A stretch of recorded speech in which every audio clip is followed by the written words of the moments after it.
നല്ലൊരു മീൻകറിയുടെ റെസിപ്പി കണ്ടാലോ? ഇന്നെനിക്ക് നല്ല ഫ്രഷ് അയല കിട്ടിയിട്ടുണ്ടായിരുന്നു. അപ്പോൾ പച്ചത്തേങ്ങയൊക്കെ അരച്ച് കുടംപുളിയും പച്ചമുളകും മുളക് പൊടിയൊക്കെ ചേർത്ത് വെച്ച ഒരു മീൻകറിയാണ്. തിളയ്ക്കുമ്പോൾ തന്നെ എന്നാ ഒരു മണമാണെന്നറിയോ. ഇത് കപ്പ ചോറ് പുട്ടിൻ്റെ കൂടെ നല്ലൊരു കോമ്പിനേഷനാണ്. പുട്ടും തേങ്ങ അരച്ച മീൻകറിയും എൻ്റെ ഒരു ഫേവറേറ്റ് കോംബോ ആണ്. ചോറിൻ്റെ കൂടെ കഴിക്കുന്നതിലും ഒന്നുകൂടെ പുട്ടിൻ്റെ കൂടെ നല്ല ടേസ്റ്റി ആയിട്ട് എനിക്ക് തോന്നിയിട്ടുണ്ട്. ഇപ്പോൾ റെസിപ്പി കാണാം. ഇതിന് നല്ല ഫ്രഷ് മീൻ തന്നെ നോക്കിയെടുക്കുക. ഞാനിപ്പോൾ അയലയാണ് എടുത്തിട്ടുള്ളത്, 1/2 കിലോ എടുത്തിട്ടുണ്ട്.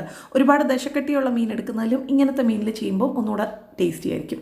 പിന്നെ എല്ലാ മീൻകറിയിലും ചേർക്കുന്ന കാര്യങ്ങളൊക്കെ ചുമന്നുള്ളി, വെളുത്തുള്ളി, ഇഞ്ചി, പച്ചമുളക്, കറിവേപ്പില, പിന്നെ തേങ്ങ വേണം. തേങ്ങ ഒരു മീഡിയം സൈസ് തേങ്ങയുടെ പകുതി ചിരകി എടുത്തിട്ടുണ്ട്. പിന്നെ നമ്മളിതിൽ കുടംപുളിയാണ് ചേർക്കുന്നത്. ഒരു 3 കുടംപുളി കുറച്ച് വെള്ളത്തിൽ സൂക്ക് ചെയ്ത് വെച്ചിട്ടുണ്ട്. ഇനി നമുക്ക് കറി ഉണ്ടാക്കി തുടങ്ങാം. മൺചട്ടിയിലാണ് ചെയ്യുന്നത്. ആവശ്യത്തിന് വെളിച്ചെണ്ണ ഒഴിച്ചു കൊടുക്കുക. എണ്ണ ചൂടാകുമ്പം നമ്മൾ അരിഞ്ഞ് വെച്ച ഒരു ഇഞ്ചിയും വെളുത്തുള്ളിയും ചേർക്കാം. ഇത് ഓരോ ടേബിൾ സ്പൂൺ വെച്ചിട്ടുണ്ട്. ഒരു 5-6 അല്ലി വെളുത്തുള്ളി, കുറച്ച് വലിയ അല്ലിയാണ്. 6 അല്ലി വെളുത്തുള്ളിയും ഒരു വലിയ കഷ്ണം ഇഞ്ചിയും അരിഞ്ഞെടുത്തതാണ്. ഇതൊന്ന് വഴട്ടി എടുക്കുക എന്ന് പറയുമ്പോൾ അതിൻ്റെ കളറൊക്കെ മാറി ഒരുപാടങ്ങ് ബ്രൗൺ ആകണ്ട. ചെറുതായിട്ട് നിറമൊക്കെ മാറി വരുന്ന ആ ഒരു സ്റ്റേജിൽ തീ കുറച്ച് വെച്ച് വഴട്ടിയെടുക്കുക കേട്ടോ. ഇതിപ്പോൾ ആയിട്ടുണ്ട്. ഇനി നമുക്കിതിലേക്ക് പൊടികളൊക്കെ ചേർക്കാം. ഒരു 1/4 ടീസ്പൂൺ മഞ്ഞൾപ്പൊടി, അതൊന്ന് ഇളക്കി കൊടുക്കാം. മഞ്ഞൾപ്പൊടി മൂക്കാൻ കുറച്ച് സമയം എടുക്കും, അപ്പോൾ അത് ആദ്യം ഇട്ട് കൊടുക്കുക. ഇനി മല്ലിപ്പൊടി ഒരു 1/2 ടേബിൾ സ്പൂൺ മല്ലിപ്പൊടി ചേർക്കാം. ഇളക്കി കൊടുക്കാം. തീ നന്നായിട്ട് കുറച്ച് വെക്കണം കേട്ടോ, അല്ലെങ്കിൽ നമ്മൾ ഇട്ട് കൊടുത്ത പൊടികളൊക്കെ കരിഞ്ഞു പോവും. സിമ്മിൽ വെക്കുക. ഇനി മുളക് പൊടി ഒരു 2 ടേബിൾ സ്പൂൺ മുളക് പൊടി ചേർക്കുന്നുണ്ട് കേട്ടോ. ഇത് എരിവുള്ള മുളക് പൊടിയും കാശ്മീരി, എരിവിനും കളറിനും വേണ്ടിയിട്ടാണ് ചേർക്കുന്നത്. അപ്പോൾ അതിൻ്റെ ഒരു കോമ്പിനേഷനാണ്. വീട്ടിൽ തന്നെ പൊടിച്ചത് കേട്ടോ. അപ്പോൾ നമ്മുടെ ഒരു എരിവിനനുസരിച്ച് ഡിസൈഡ് ചെയ്യുക കാശ്മീരി എത്ര ചേർക്കണം, എരിവുള്ള മുളക് പൊടി എത്ര ചേർക്കണം എന്നുള്ളത്. അപ്പോൾ നന്നായിട്ടൊന്ന് ഇളക്കി കൊടുത്തതിന് ശേഷം നമുക്കിതിലേക്ക് തേങ്ങ ചിരകിയത് ഇട്ട് കൊടുക്കുക. അപ്പോൾ പൊടികളൊക്കെ മൂത്തിട്ടുണ്ട്. തേങ്ങ ചിരകിയത് ഇതിലേക്ക് ചേർക്കുക. എന്നിട്ട് നല്ലതുപോലെ ഒന്ന് മിക്സ് ചെയ്ത് എടുക്കുക.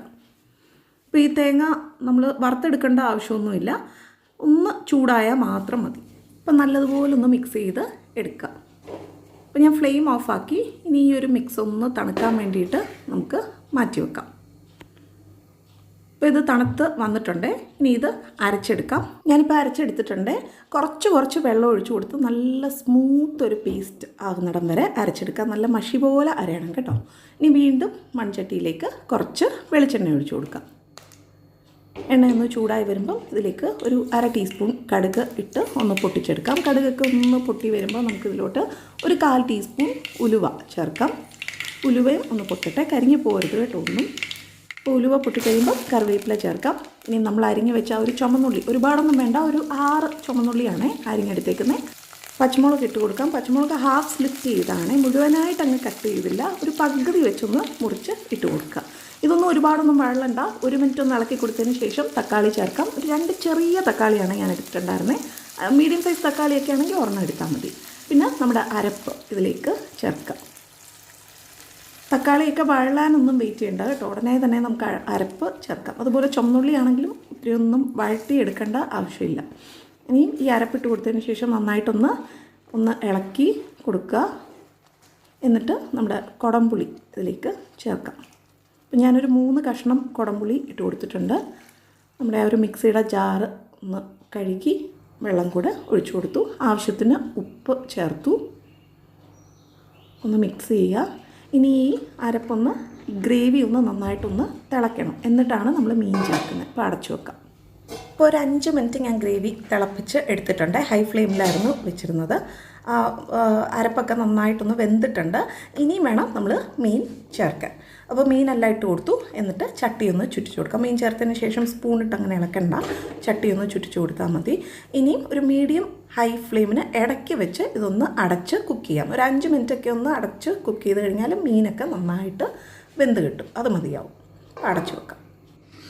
ഇപ്പോൾ ഒരു 5 മിനിറ്റ് ആയിട്ടുണ്ട്. ഞാൻ ഇടയ്ക്ക് തുറന്ന് ഒന്ന് ഇളക്കി കൊടുത്തായിരുന്നു. ഇളക്കി കൊടുക്കാൻ നോക്കിയാൽ ചട്ടി ഒന്ന് ചുറ്റിച്ചു കൊടുത്തായിരുന്നു. മൺചട്ടി ആയതുകൊണ്ട് അടുക്കി പിടിക്കാനുള്ള ചാൻസ് കൂടുതലാണ്. അപ്പോൾ ഇടയ്ക്കിടയ്ക്ക് ഒന്ന് ചട്ടി ഒന്ന് ചുറ്റിച്ചു കൊടുക്കണേ. ഇപ്പോൾ മീനൊക്കെ വെന്തിട്ടുണ്ട്. ഉപ്പും പുളിയൊക്കെ ഒന്ന് ചെക്ക് ചെയ്ത് നോക്കട്ടെ. ഞാനിപ്പോൾ ചെക്ക് ചെയ്തപ്പോൾ ഇച്ചിരി പുളി മുന്നോട്ട് നിൽക്കുന്നതായിട്ട് തോന്നി. അപ്പോൾ ഞാൻ ഒരു കഷ്ണം പുളി മാറ്റുകയാണ്. ഇതിൽ തക്കാളിയുമൊക്കെ ഇട്ടിട്ടുണ്ടല്ലോ. അപ്പോൾ ഒരു കഷ്ണം പുളി ഞാനങ്ങ് എടുത്ത് മാറ്റുകയാണേ. ഉപ്പും എരിവും ഒക്കെ കറക്റ്റാണ്.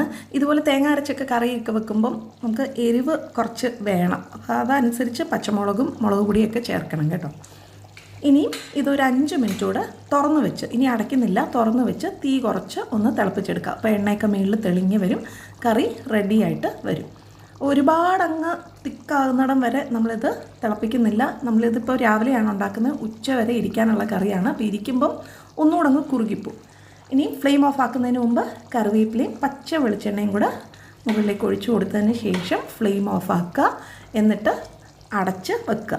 അപ്പോൾ അത് ഇരുന്ന് കറിയൊക്കെ ഒന്ന് സെറ്റായി വരണം. ഇപ്പോൾ ഉച്ചയായിട്ടുണ്ട്, ഞാൻ തുറന്ന് കാണിക്കാം. കറിയൊക്കെ നന്നായിട്ട് സെറ്റായിട്ടുണ്ട്. ആ കളർ മാറിയത് കണ്ടോ, നല്ല ഓറഞ്ച് കളറിലാണ് ഉള്ളത്. കാണുമ്പോൾ തന്നെ കഴിക്കാൻ തോന്നുന്നില്ലേ? എനിക്ക് കഴിക്കാൻ തോന്നുന്നുണ്ട്.